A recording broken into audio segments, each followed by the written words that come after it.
Durante el levantamiento militar de julio de 1936, que desembocó en la Guerra Civil Española, las capas populares tomaron las armas y se lanzaron a la calle, sobre todo en Cataluña y la Comunidad Valenciana, y lograron sofocar el golpe de Estado.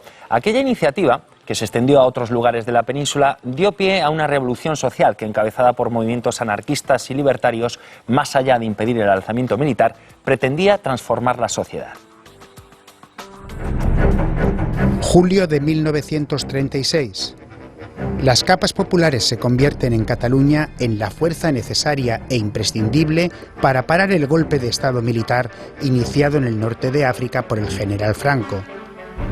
Barcelona, la segunda ciudad de España, se convierte en un bastión anarquista y en el símbolo de la resistencia popular, mientras el gobierno de la República se muestra inerte ante los acontecimientos. En 33 horas, la clase trabajadora sofoca el levantamiento llevado a cabo por 7 columnas militares.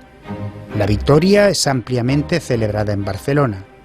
Al mismo tiempo, el pueblo, que se ha apoderado de las armas, no lucha solo ya para derrotar al enemigo, sino que inicia de forma espontánea una revolución social de la mano de las fuerzas anarcosindicalistas que pretende transformar la sociedad burguesa y que muy pronto se extiende a todo el territorio peninsular. La clase obrera llama a una huelga general como respuesta tanto al levantamiento militar como a la apatía del gobierno republicano para reprimirlo, y la economía queda paralizada durante 8 días. Sofocada la rebelión, las organizaciones obreras suspenden una huelga que no perseguía mejores condiciones salariales, sino transformar la sociedad. Las ideas libertarias, junto al hecho de que las grandes empresas de todos los sectores han sido abandonadas por sus dirigentes, deja la economía española bajo el control de los trabajadores organizados por los sindicatos, al tiempo que se organizan columnas de voluntarios que parten hacia el frente. Las fábricas son organizadas por comités de trabajadores, mientras las áreas agrícolas llegan a colectivizarse y a funcionar como comunas libertarias. En las zonas donde predominan los ideales socialistas, se lleva a cabo la socialización de la tierra y su producción.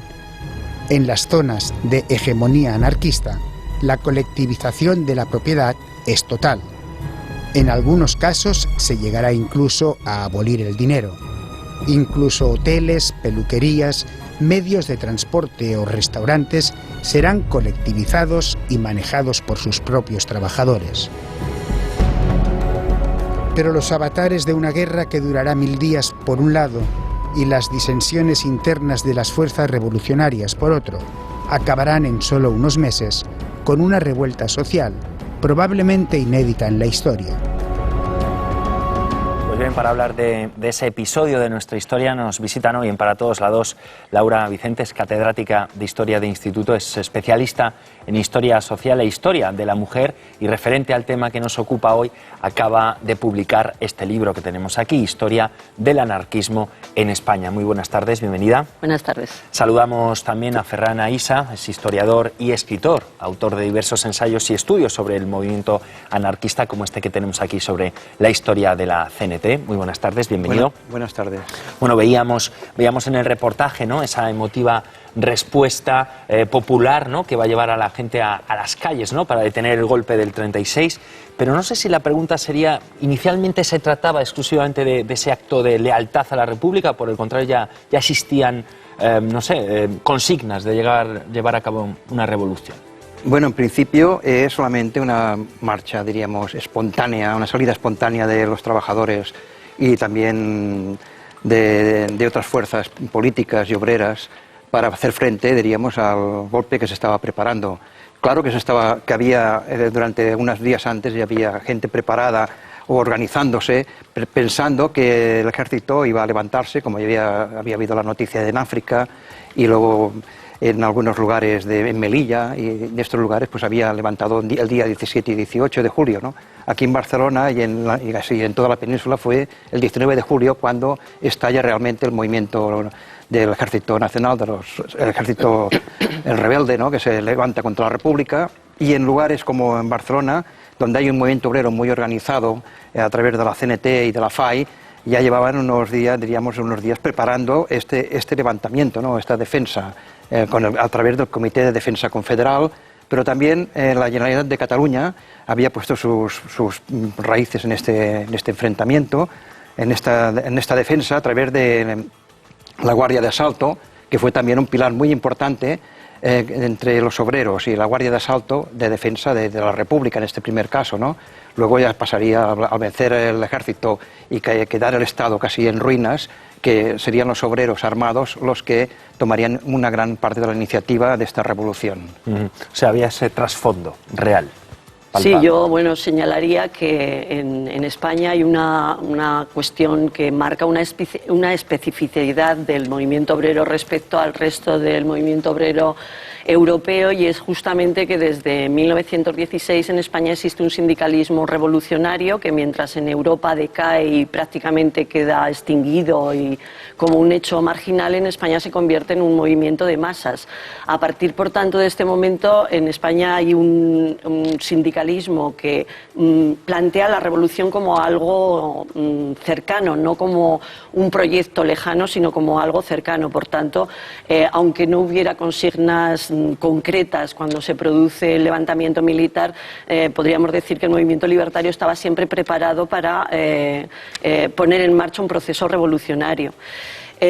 Añadir que realmente es el levantamiento militar lo que genera el proceso revolucionario, no podríamos decir que hay una madurez del movimiento obrero que es la que genera el proceso revolucionario, sino que es el levantamiento el que provoca que, unidos evidentemente los militantes de organizaciones políticas y sindicales, juntamente con fuerzas de seguridad leales a la República, los que logran, hacer frente al levantamiento en muchas zonas de España. Es ahí donde realmente logran eliminar el levantamiento, y a partir de aquí se pondrá en marcha ese proceso revolucionario de carácter espontáneo. Claro, ¿y por qué desde el comienzo, como bien apuntaba Ferran, se consideran hechos de una revolución obrera, ¿no? ¿Por qué? Porque se va a tocar lo fundamental, que es la propiedad en este sentido, ¿no? O sea, el ataque principal será contra el capitalismo en este sentido que dominaba, diríamos, y la burguesía, y se quiere transformar una sociedad para una sociedad sin clases y sin propiedad privada en un principio. Lo que repasará realmente que la propiedad privada quedará eliminada en algunos sectores de España, sobre todo en Aragón, donde se crean las comunas libertarias, se colectiviza la tierra y, casi como se ha dicho en el programa, en el documento que ha salido antes, pues también se anula casi el dinero efectivamente, ¿no? El dinero que deja de circular. En cambio, en Barcelona lo que hay, o en Cataluña y en otros lugares de España, como Valencia, por ejemplo, hay un cambio de la propiedad privada a la propiedad colectiva. O sea, la propiedad colectiva pasa a ser que las fábricas pasan a ser de los trabajadores. Y esos trabajadores se organizan y llevan ellos, a través de un comité de control de la fábrica, obrero, llevan, diríamos, todo lo que tiene que ver con el funcionamiento de la fábrica, sin patrones, diríamos, ¿no? Incluso en muchas fábricas los antiguos dueños pasan a trabajar o como empleados, o como, si son ingenieros, o como administrativos puramente, ¿no? No se eliminan algunos sí que han desaparecido, se van a Francia, luego pasarán muchos a la España de Burgos, ¿no? A la España, diríamos, donde está la España nacional, y luego regresarán victoriosos cuando termine la guerra. ¿Y qué fuerzas, Ferran, coordinan? En principio podríamos decir que esto se produce a través del gran pacto que hay entre, diríamos, la CNT-FAI y el gobierno de la Generalitat. Cuando la fuerza en la calle, el 21 de julio, la tiene la CNT, porque ha conseguido vencer a los militares con la ayuda de la Guardia de Asalto, que esto no hay que olvidarlo, que se crea una simbiosis entre policía, o sea, Guardia de Asalto y obreros, que incluso son los guardias de asalto los que arman en gran parte a los obreros, porque muchos guardias de asalto llevaban pistola y fusil y arman a su compañero que está en la barricada sin armas o con una escopeta de caza, con una pistola, para que pueda defenderse del ejército que viene atacando, ¿no?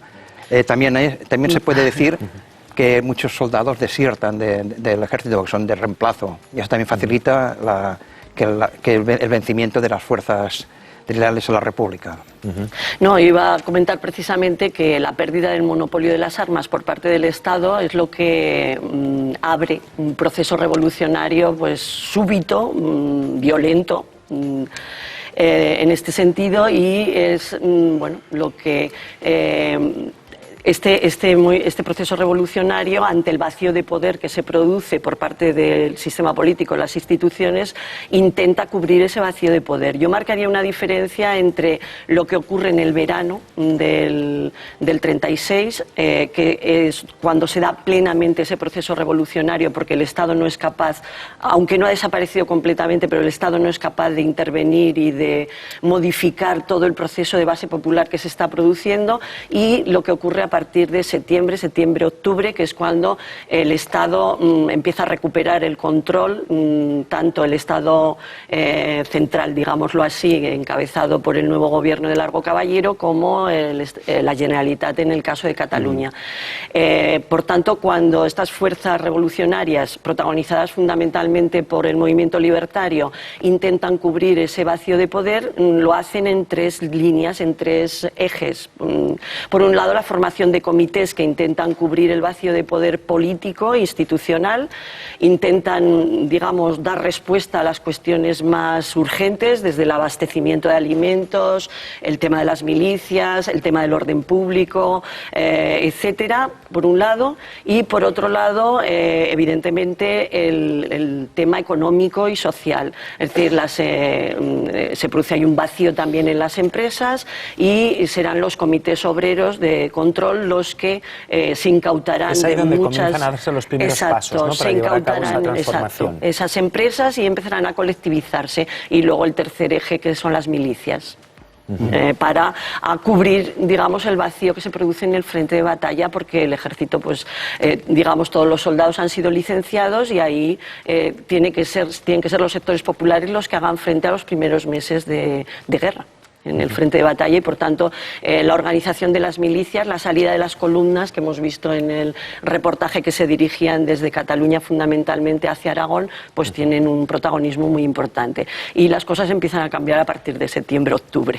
Ahora hablamos del Mediterráneo, pero ¿en qué otros lugares de la península trasciende la revolución? La revolución trasciende sobre todo en la parte que vence la parte republicana, ¿no?, donde han sido vencidos los militares. Pues en la parte de Aragón, donde sobre todo están las columnas libertarias, confederales. La primera que sale es la columna de Urruti, que es la que lleva a Aragón la primera columna. Empiezan a salir columnas, y estas columnas también refuerzan, diríamos, que las poblaciones puedan realizar los actos de colectivización de una manera más tranquila, y puedan llevarlo de esta manera. Por otro lado, también en la parte del Levante, donde también hay una organización fuerte, la CNT y también la UGT, pues también no se colectiviza por un lado, se socializa en algunos lugares, como en Murcia, es muy importante la huerta murciana, hay una importante socialización.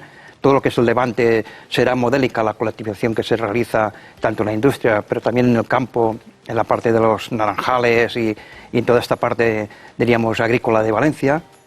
También en la parte de Castilla, que ronda Madrid, como por ejemplo Castilla, creo que entonces era Castilla la Nueva, ¿no?, Ciudad Real, Cuenca, son ciudades donde también hay colectivizaciones. O sea, en realidad se extiende casi por donde el frente no está muy cercano, porque claro, cuando el frente está muy cercano... ¿En Andalucía? En Andalucía, en algunos lugares también se organiza, en Jaén, en Almería, Málaga, mientras son zonas donde están realmente los republicanos se han hecho fuertes y han vencido, ¿no?